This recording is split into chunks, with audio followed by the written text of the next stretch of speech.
Isn't it nice? We just go through a chapter and it's not like a mouthful. And the pacing is nice and brisk. Things stay moving. You know, it's just good writing. We've got some nice groovy tunes. Everything you need. Ba-ba-ba-ba-ba. Do a little dance. It's just groovy. Okay, here we go. Lunch ended, and Olivia parted me with a quick peck on the cheek. I was starting to get used to that, and that alone was a pleasant feeling. It's been a day, motherfucker! Next was photography. Ben was there. I took a breath and to ready myself and opened the door. Sure enough, the blue parasaur was seated at his regular spot. "Ha," I said as I sat down. "Inco, hey."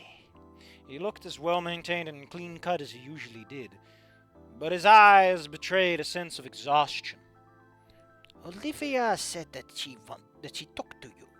Oh wait, "Olivia said she talked to you. How do you think it went?" "I would like to think it went well. I was truthful with her, and my reasoning.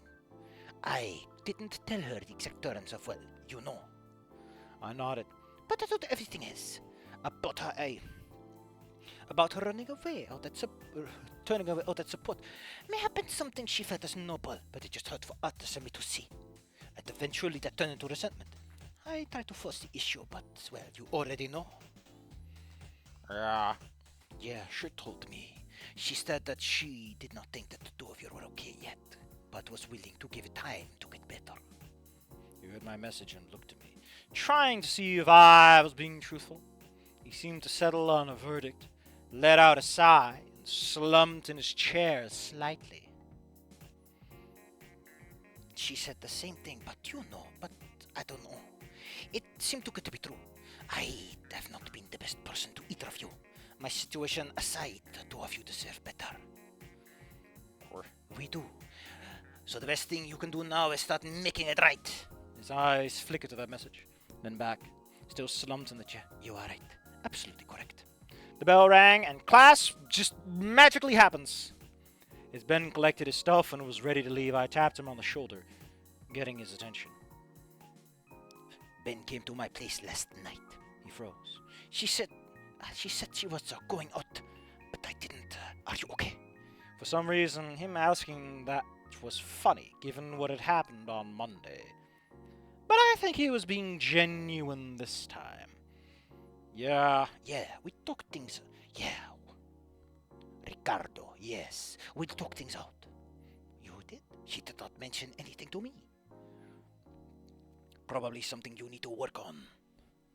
He deflated a bit at that, but it was true.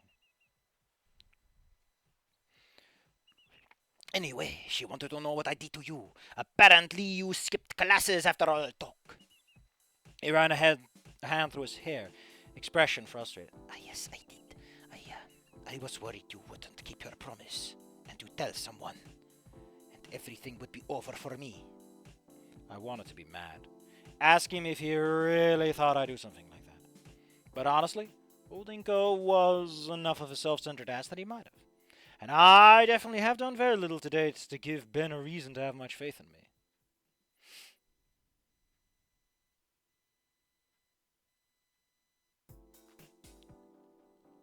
Hopefully we'll start seeing me in a different light. "I made a promise, Ben." He nodded. "So she confronted me. It got a little heated and we talked it out. She didn't really tell me all that much, but we seemed to be on some kind of level. She almost seemed to respect me, which was weird." His eyes widened for a moment before he stopped himself and thought something through. "No, I think it tracks. Mia respects... Ugh, fuck off! This story doesn't need her to be redeemed. You know when she gets redeemed? Off fucking screen! The story is just Mia sucks. She literally beat the shit out of Inco when he had an anger problem. Her story... Why are we doing this? Like, none of this has been about this at all. Mia has always been a tertiary problem. I nodded. I could. It was childish, but I could see the reasoning. blah, blah, blah. I'm just going to skip this. Yeah, she respects people that are willing to, stand up.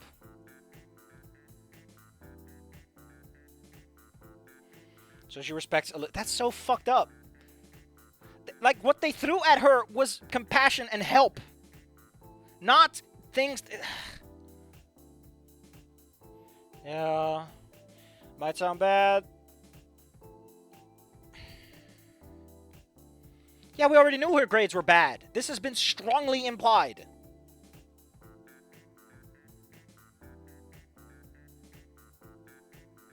Could have been anyone.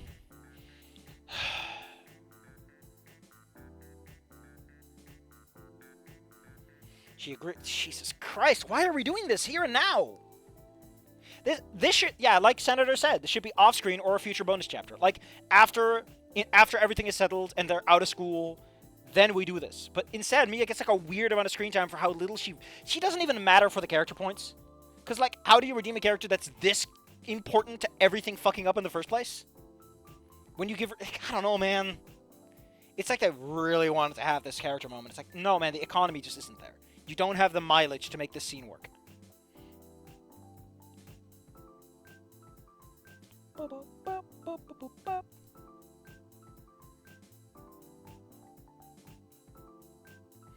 Inco, she won't. Yeah, don't worry. She has her own skeletons. She has her own skeletons?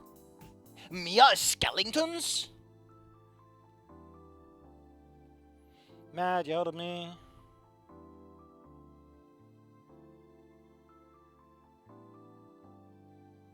Jesus Christ, did she fucking kill a man? Seeing Ben gets it. Why are we doing this? It's like the author wanted to wrap everything up and didn't understand that sometimes you don't. Sometimes you don't. Sometimes you just don't. Maybe she finds it hot. That chick be crazy. That's an anon thing to say! Oh. Just fucking write anon snogging Mia already, author. Just do it. You know you want to. I would like to remind you that this chapter started off with Inco going, man, I'm so fucking horny for Olivia. Ugh. Like, I complained about this before, but there are definitely more chapters in here than the author's willing to admit. Like, you want to know how chapters work in actual books? They start when big scene changes happen. Not like small scenes, but like big scenes. And we've had a big scene change or two by now. Minimum one. At least in terms of tonal consistency. And tone is kind of the big thing, right? Because tone is part of the meta structure you really want to keep in mind. I don't know. I don't think I'm quite smart enough for that part, but... Man, that sure is a lot to juggle that my girlfriend is a fucking axe murderer. Ben only has Mia. Yeah, Ben, just like me. Oof.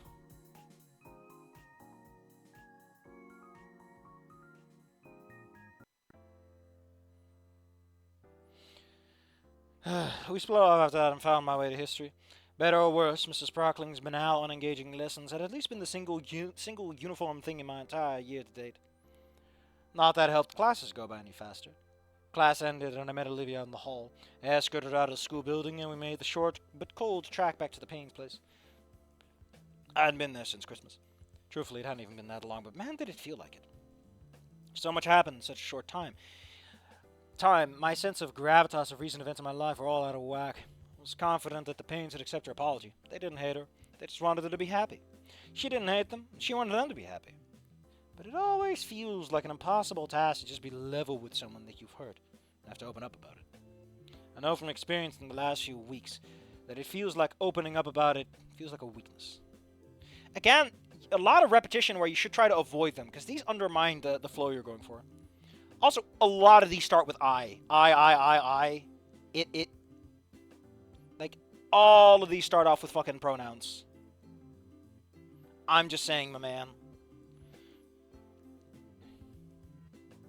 Pronoun, proper noun. I'm just saying. Probably not even the etymology of that, but hey.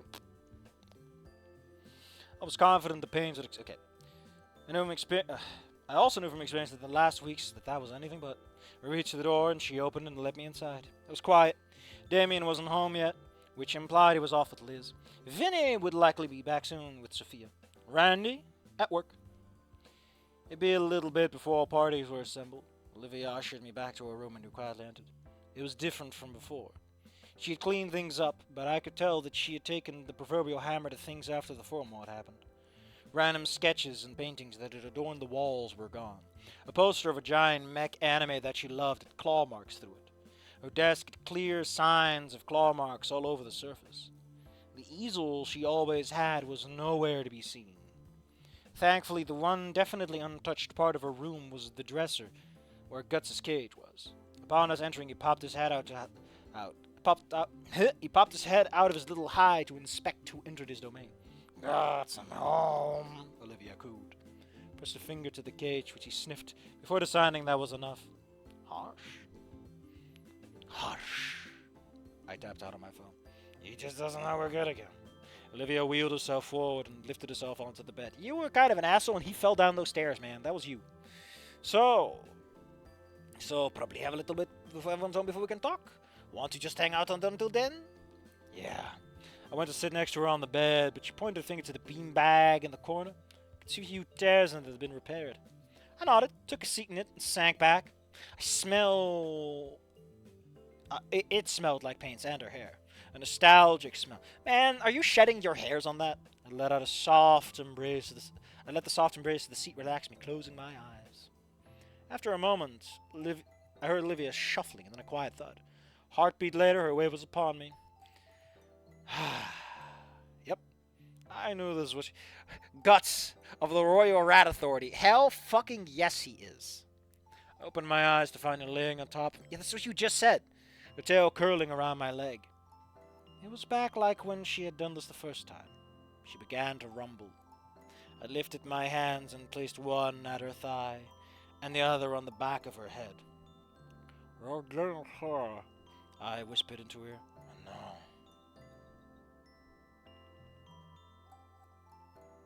But I'm so nervous. I know I'll be fine. I have the feeling won't go away. I tilted my head and kissed her brow. Just keep fucking kissing her. Where's her I repeated what was my mantra since I woke up from the... Like, you know, at times like this, you can use angle brackets to translate it for the audience, because at some point you're kind of fucking losing me, buddy. I could feel her smile again, because Inco is talking. We should know what he's saying. Yeah, one step at a time. After she settled, I took a moment to fish out my phone and fire a message off to Damien. Yo, what's your place with Olivia? She wants to talk to everyone, I wrote.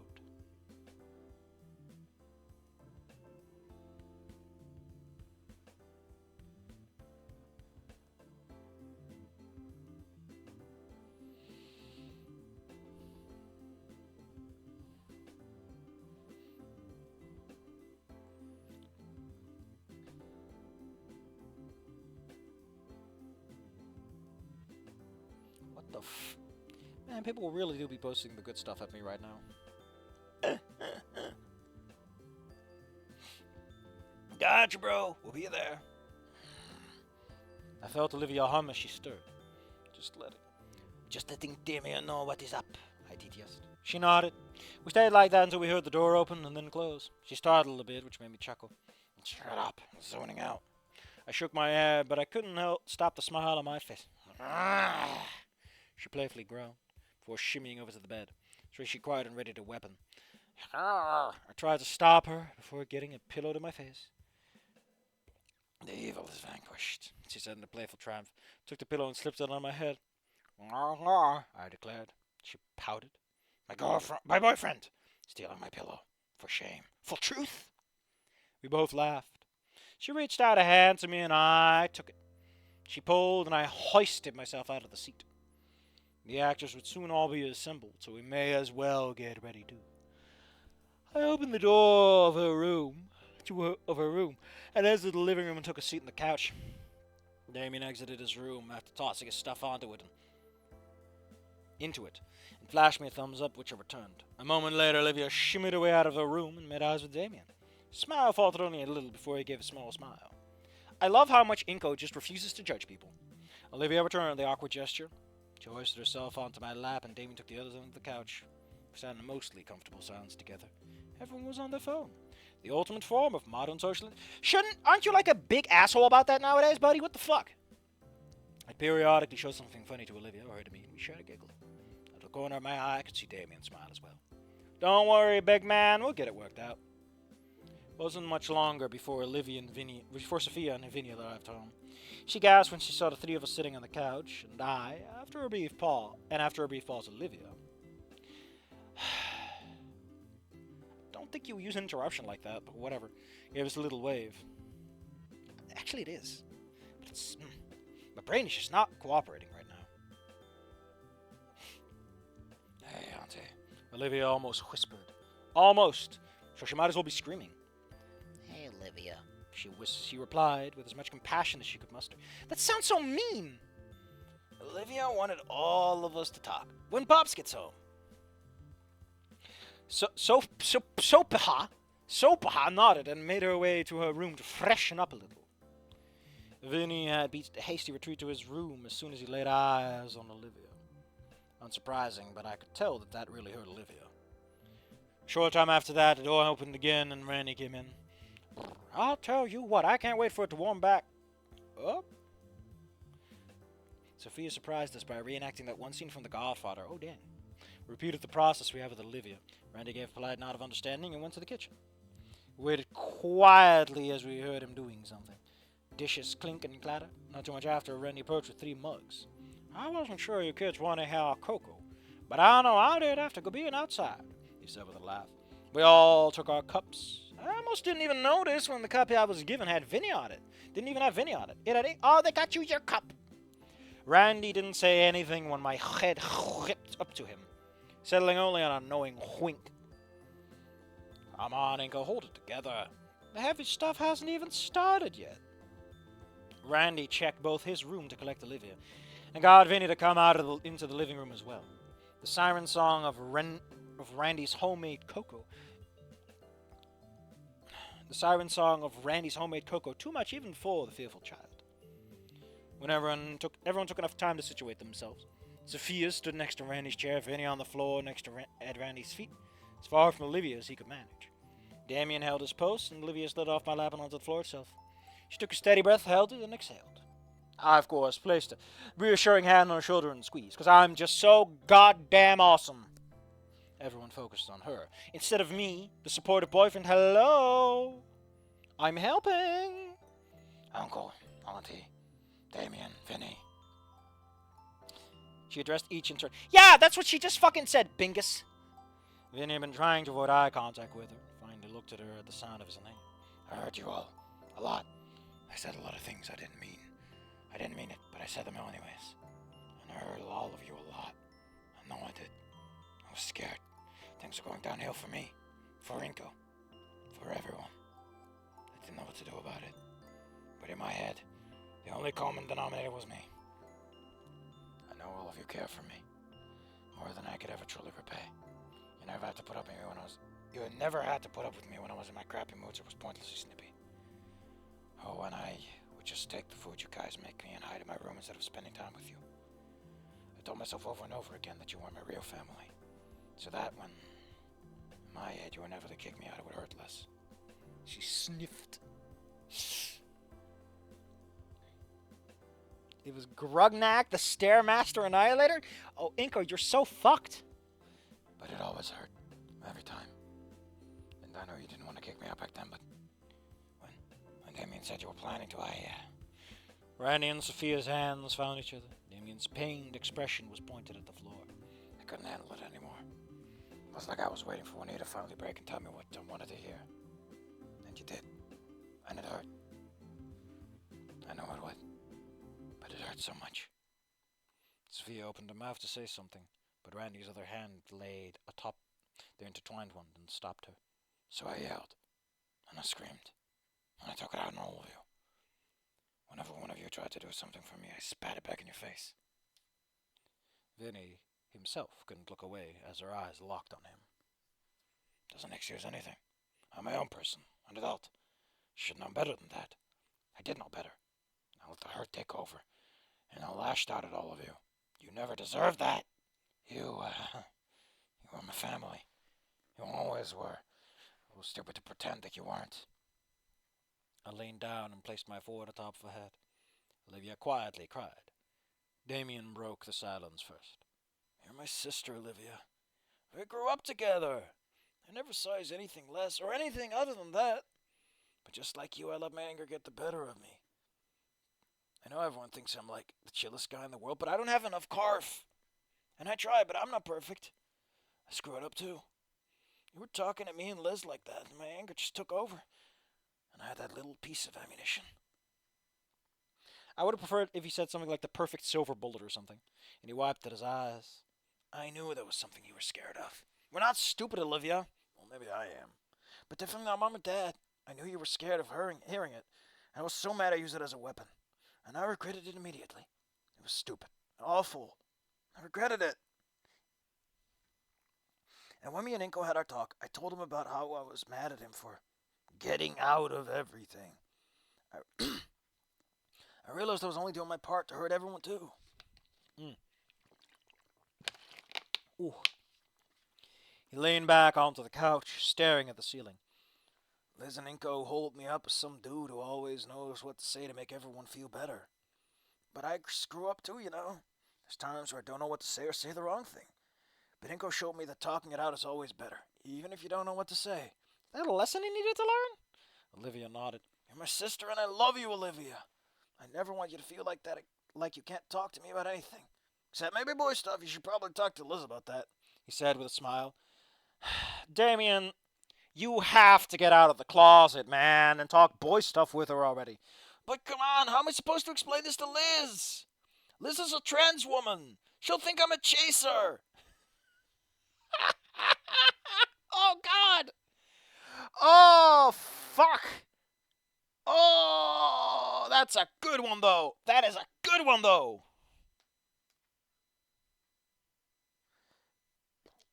And the scene goes on. Ben shows at the door and knocks. Having an E3, ending 3, when he shows up to be like, oh, Olivia, how about you come to school? Before Inco does a twister wrestling move on him. Inco, you need to get your anger issues sorted out. Like, that's what Guts does the wrestling moves here. Sophia stepped forward and kneeled to Olivia's level. Just like Damien said, we love you. We never once regretted having taken you in all that time ago. We loved having you in our lives, and we don't want to see you go. I've tried to be the one who has to make some of the hard choices in this family, but I'm not always right either, Olivia. We're family, and if we work together and talk through our problems, we'll always make the right decision, she said, drawing Olivia into a hug. Randy stood, walked around Olivia, and completed the enclosure, just as they had done back at summer's end. I'm sorry back your back, little Ace, he whispered. Olivia and Sophia cried together for a few moments. Randy doesn't! Randy is a man! Men do not cry! Men that cry are women, and they are bad! Randy doesn't cry! He's a stoic man! Does Hank Hill ever cry?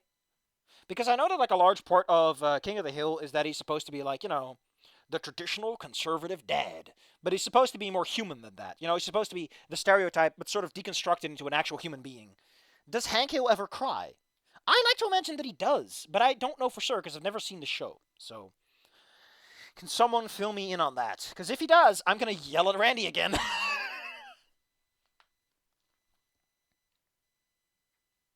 Start spinning your head? Oh, that's terrible. That's terrible. My head, it's been spun. What is a boy to do? Bailiff. Bailiff, remove his man card and Kroger membership? Why is You take his man card, and while he's down, beaten and bruised, you take his Kroger membership? Hank did cry a couple of times. Like in the episode with That's My Purse, I Don't Know You. Hey, if Hank's willing to cry and... like, fucking again. You know, men cry. If they don't, they become terrible people. The tears are the poisons of emotions leaving our body.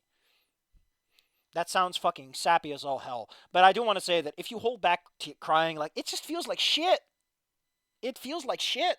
It's the worst. Even I am poisoned by the idea that it is bad to cry. But like our good friend from Shadow Warrior says, it is natural to die. Thus, by extension of how rhyming works, it is natural to cry. As I fire a nuke. Damien caught my eyes and I nodded at Vinny. Fortunately, he caught my meaning cleared his throat, which brought the preen parentals back into the current moment. Everyone's having a good moment. To be fair, I would cry too if I got kicked in the nuts. I mean, that is how you get your golden plaque for sucking up your emotions to the point of basically killing yourself. Admittedly, getting kicked in the nuts is what's probably killed you, but hey. They separated from their hug, and as Olivia and Sophia were drying their eyes, Randy playfully ruffled Olivia's hair. He was stoic. I mean, admittedly, the big reason he wouldn't cry is because he probably already processed a lot of this. That I can understand. But the story doesn't hint at that. So this man is just being a fucking buzzkill for no reason. Other than man. You had something to say too, Vinny? Oh, you had something to say to Vinny too, right, Olivia? She nodded. Vinny. Vinny flinched, his eyes squinting shut. He's not a fucking animal. Is he? I loved your art. His eyes opened up confused. I was feeling terrible. You went to clean out my room, just like a good little brother would. When I was mad and yelling at everyone, you made me art. You made yourself, just like a good brother should. She shimmied closer towards him, shied away but didn't run. She gently cupped his cheek and turned his head so she could look him in the eye. You never did anything wrong, Vinny. You did everything perfectly. I was being a brat and I lashed out at you. I really did love your art, no matter what I said or did when I was hurting. Her eyes began to water. Really, Livy, you did? I really did. Vinny fell to tears. I guess Vinny's gonna grow up being one of those drag queens. What the fuck, Inco? I'm just saying, Jesus, you really are turning into your cousin. Listen, just because my cousin, listen, Inco, driving away, you and me, right now, Guts will be the referee. He just walks into Olivia's room to get the rat. And Inco's like, oh, shucks.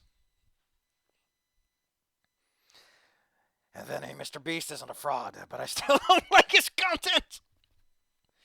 Oh, fuck. And Vinny is like, actually, he was arrested for pedophilia charges. I'm done with him. Ah, really? Shit. That's what you get saying things about people you don't know. I mean, to be honest, I was kind of expecting it weeks ago. You know, the way he kept sucking blood out of a vial, saying it came from youthful nubile children. What? No, seriously, Vinny, what? Well, he tried to delete those videos, but they're technically unlisted, so people who have access can still access them. No, I mean, why did he upload that in the first place? Isn't that incriminating evidence?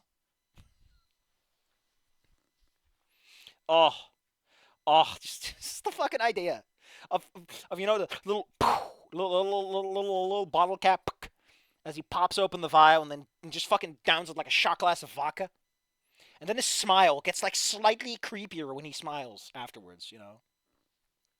It's like more of his humanity ebbs away the longer he lives, and rejuvenating his contract on life, the deal with death that lets him stave off the inevitable that affects all men equal. Oh, well, that's what I call a spicy banana. Once his crying had stopped, he pulled away. A huge strand of snot trailed away from a wet spot in the hoodie. Several gasped. Oh, Olivia, Yorty, Randy, get the paper towels. Yeah, that is. I guess that is Bloodborne. Oh no. He sneezed on the dress and it's so sad. It's just clothes, not a big deal. You should wipe your fucking nose, though. Boogers are gross. Also, his spit. Like, the reason the sneezing was a problem is because when you sneeze, you spit. It is not, in fact, his fucking boogers. He wiped his nose. Ugh.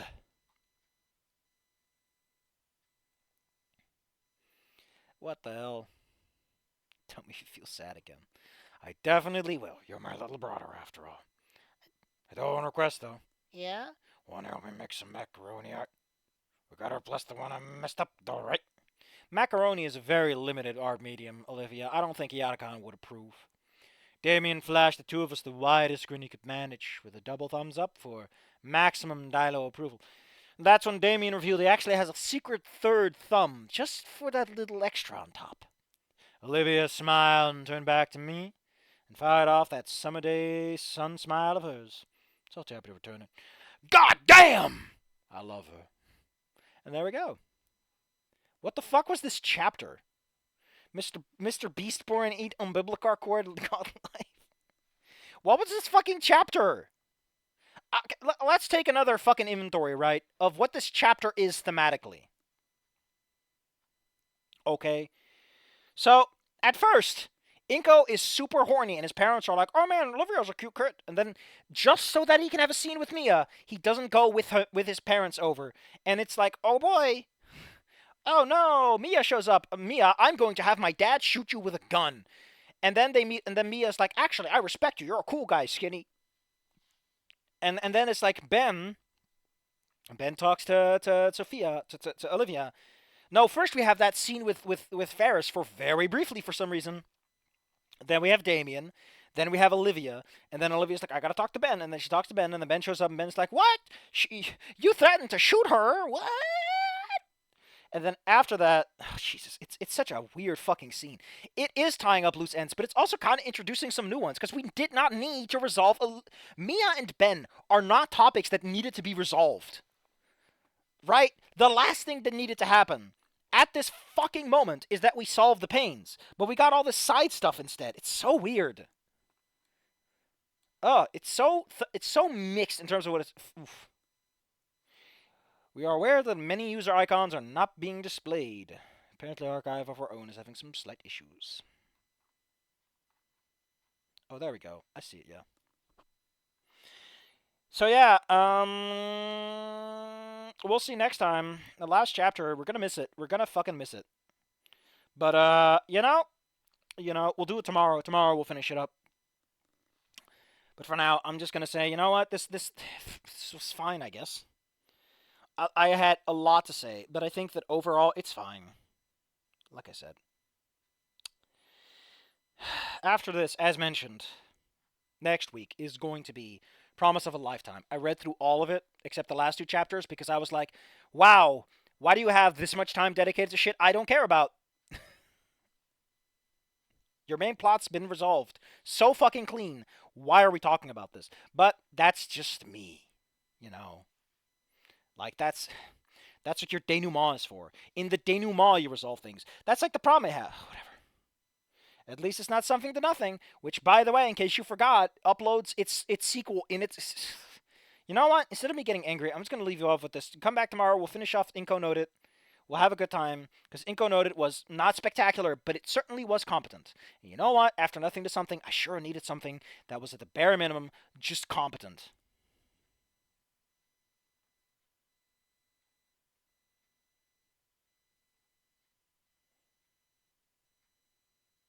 What the hell?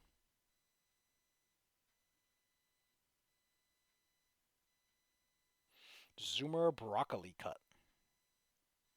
What do you call these kind of YouTubers? Beast likes? What the hell is going on in this conversation?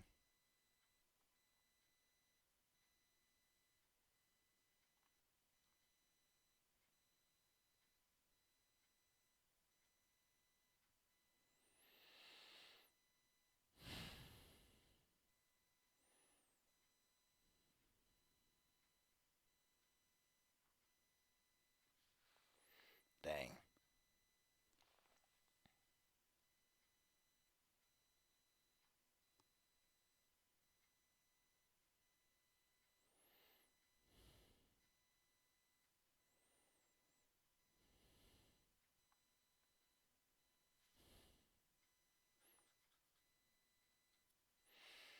How confusing. How confusing.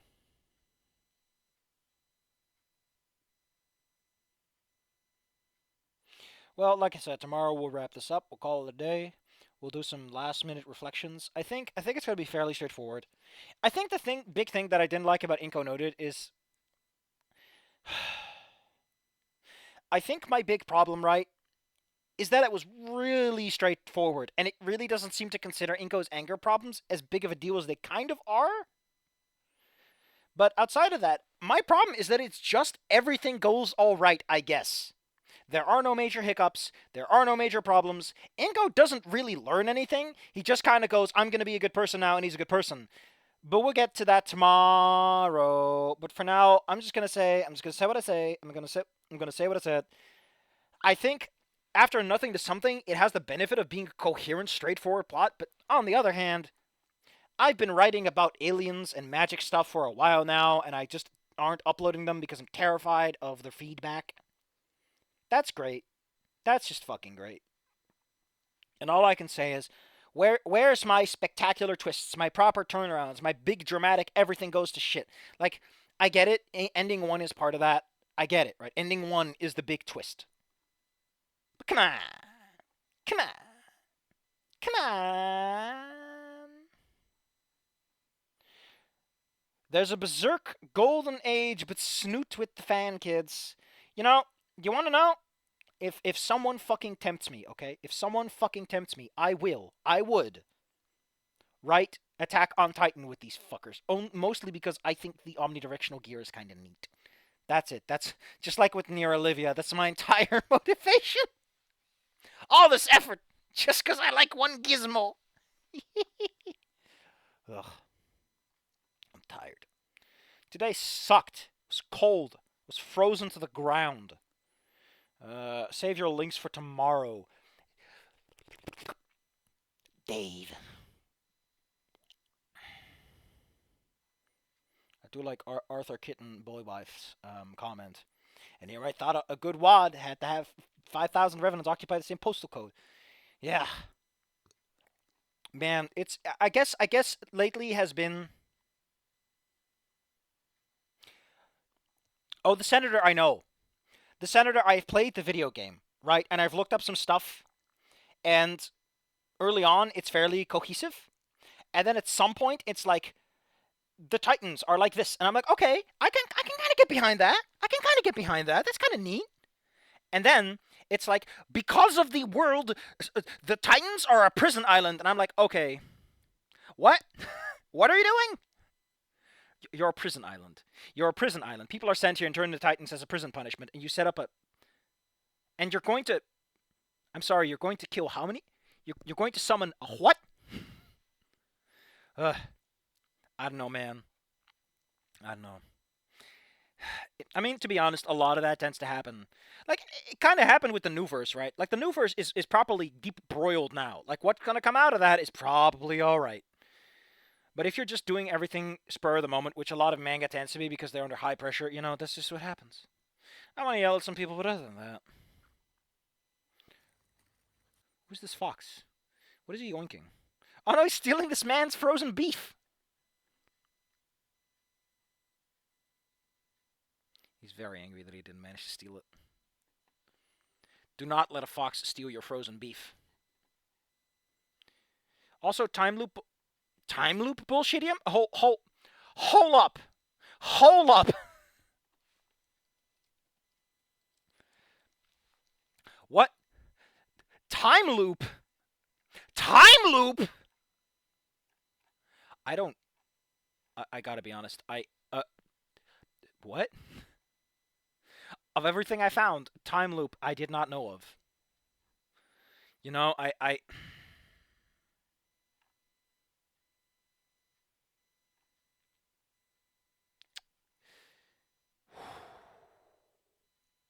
think I'm gonna.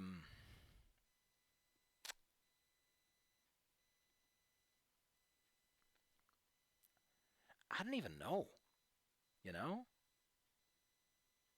Fox needs to pay the snuggle tax before he gets my beefaroni. Hell yeah. Uh.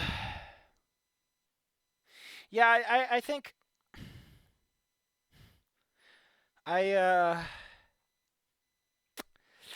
think I'll see you tomorrow. Time loop? How?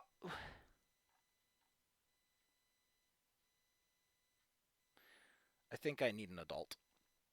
Senator, why must you always drop the bombshells that I as a person am just incapable of surviving?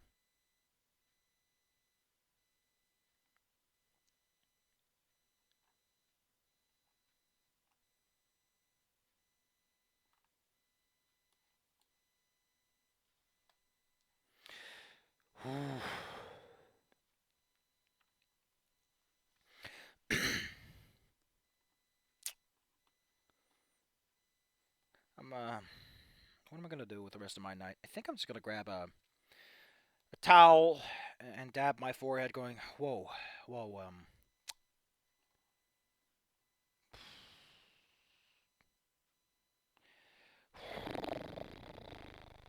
Senator, you're going to have to explain that one tomorrow, okay? Don't skimp out on the details. I need to know. I need to know. You can at the minimum link me to the right wiki page. I'm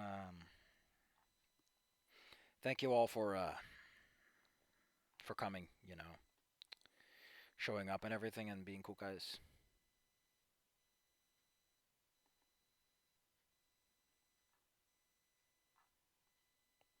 But yeah, Inco Noted, almost done. It was all right. I didn't completely. I mean, I think I lost my mind a little bit, but it was never that bad. But we'll get to the full reflection tomorrow. We'll probably start a little earlier so we got the time to wiggle my tushy all over the place. So we don't have to rush through the text as much. But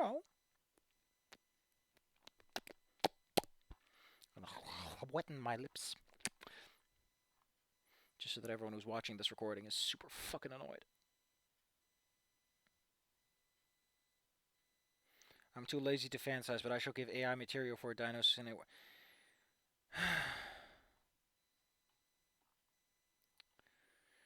From a legal perspective, I request that everyone imagine me just kind of laying down and